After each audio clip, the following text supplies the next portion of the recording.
एक साधा भक्त होता. तो स्वामींवर खूप प्रेम करायचा. रोज नामस्मरण करायचा.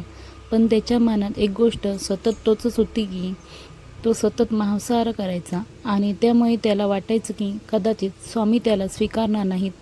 गावात अनेक लोक वेगवेगळ्या गोष्टी सांगायचे. काही मानायचे की सेवा करायची असेल तर सर्व नियम पाळावे लागतात, तर काही म्हणायचे श्रद्धा महत्त्वाची. पण त्या भक्ताच्या मनात सतत अपराधीपणा होता. तो जेव्हा स्वामींचा फोटोसमोर बसत होता तेव्हा एकीकडे शांतता मिळायची, पण दुसरीकडे मनात प्रश्न उठायचा, मी योग्य आहे की नाही? मी मांसाहार करूनसुद्धा स्वामी सेवा करू शकतो की नाही? एक दिवस तो मंदिरात गेला. लोक निघून गेल्यावर तो एकटाच शांतपणे बसला आणि आपणच डोळ्यात पाणी आले.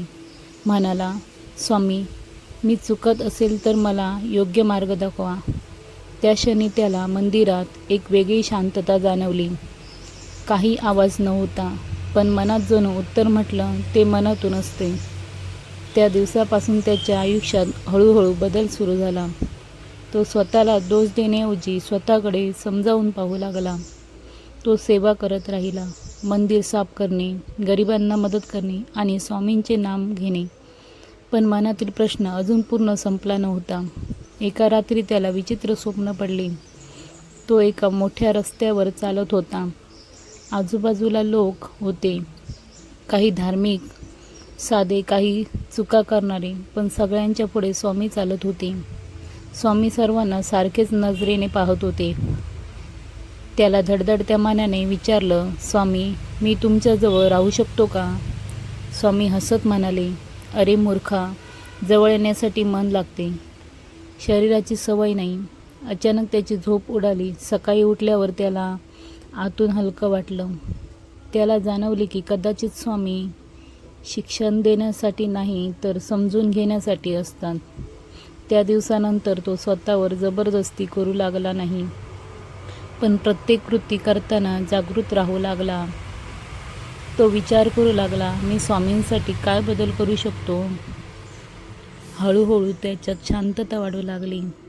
घरातले भांडण कमी झाले, कामात लक्ष लागायला लागला आणि सर्वात महत्त्वाचं म्हणजे त्याच्या चेहऱ्यावर समाधान दिसू लागले. त्याला चुकून कळलं की सेवा म्हणजे बाहेरून बदल दाखवणे नाही, तर आतून परिवर्तन सुरू होणे. आणि त्याची खरी यात्रा आता सुरू झाली. स्वामींच्या त्या स्वप्नानंतर भक्ताचे मन जरूर शांत झाले होते, तरी आयुष्यातील परीक्षा थांबली नव्हती.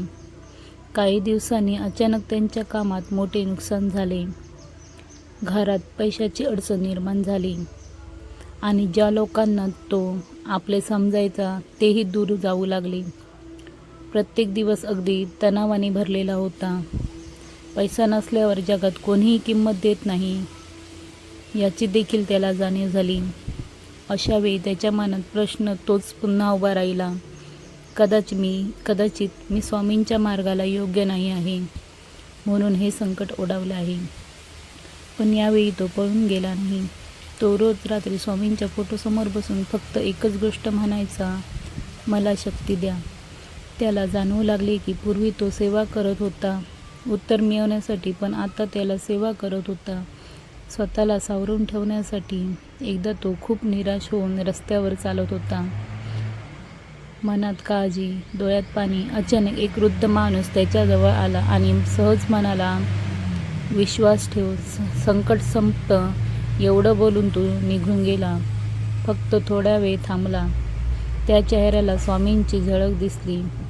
घरी आल्यावर तसं मन विचित्र शांत झालं.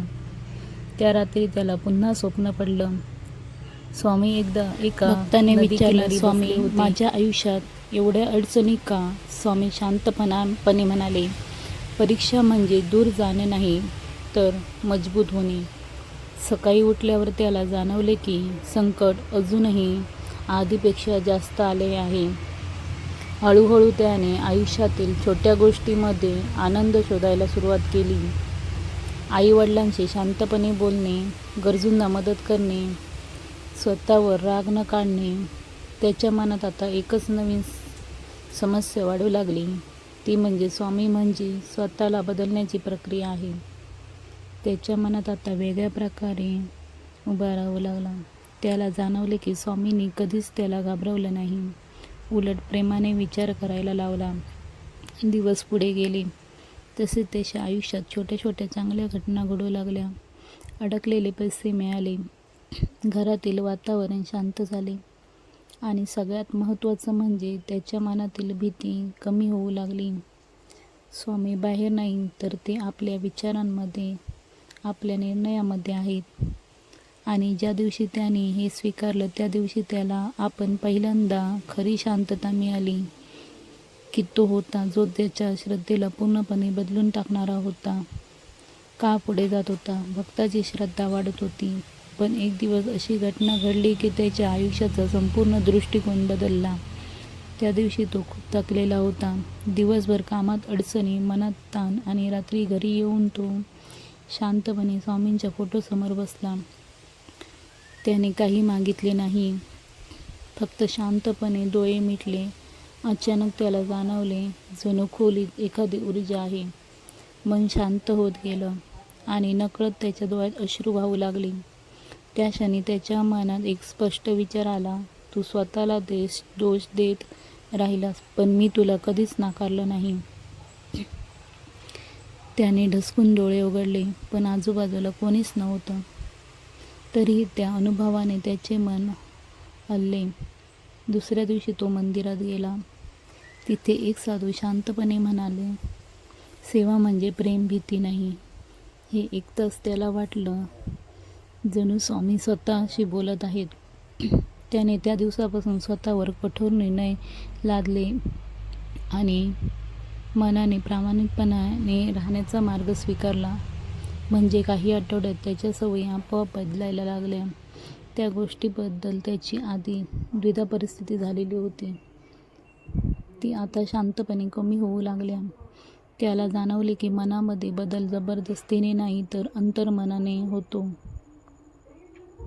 एक दिवस तो आपल्या मित्रांसोबत बसला असताना त्याने सहज मांसाहार न करण्याचा निर्णय घेतला. त्या निर्णयामध्ये अपराधीपणा नव्हता, फक्त शांत समाधान होतं. त्याला कळलं की स्वामींनी त्यांच्याकडून काही हिसकावून घेतलं नाही, पण हा बदल मात्र स्वामींनी घडवून आणलेला आहे. त्याने फक्त त्याला स्वतःला समजून घ्यायला शिकवलं. त्या रात्री स्वप्न पडलं. स्वामी हसत म्हणाले, जेव्हा मन बदलतं तेव्हा सवयी स्वतः मागे राहतात. सकाळी उठल्यावर त्याला इतकी शांतता वाटली की जणू आयुष्यभराचा भार उतरला होता. आता तो इतरांना सुद्धा सांगू लागला की स्वामी सेवा करण्यासाठी परिपूर्ण असणे गरजेचे नाही. अपूर्ण माणूस सेवेतून पूर्णत्वाकडे जातो. त्याने अनुभवले की स्वामींची खरी कृपा म्हणजे माणसाला हळूहळू योग्य दिशेने नेणे. त्या दिवसानंतरही त्याच्या आयुष्यातील प्रत्येक अडचणी त्याला घाबरत नव्हती, कारण त्याला खात्री होती की स्वामी त्याच्यासोबत आहेत.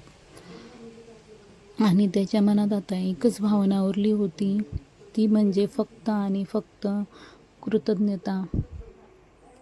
भक्तांनो, स्वामी सेवा ही करताना नियमापेक्षा जास्त विश्वास आणि श्रद्धेची गरज असते. मन शुद्ध असेल तर स्वामी नेहमी आपल्यासोबत असतात. हा व्हिडिओ तुम्हाला आवडला असेल तर लाईक, शेअर आणि सबस्क्राईब करायला विसरू नका.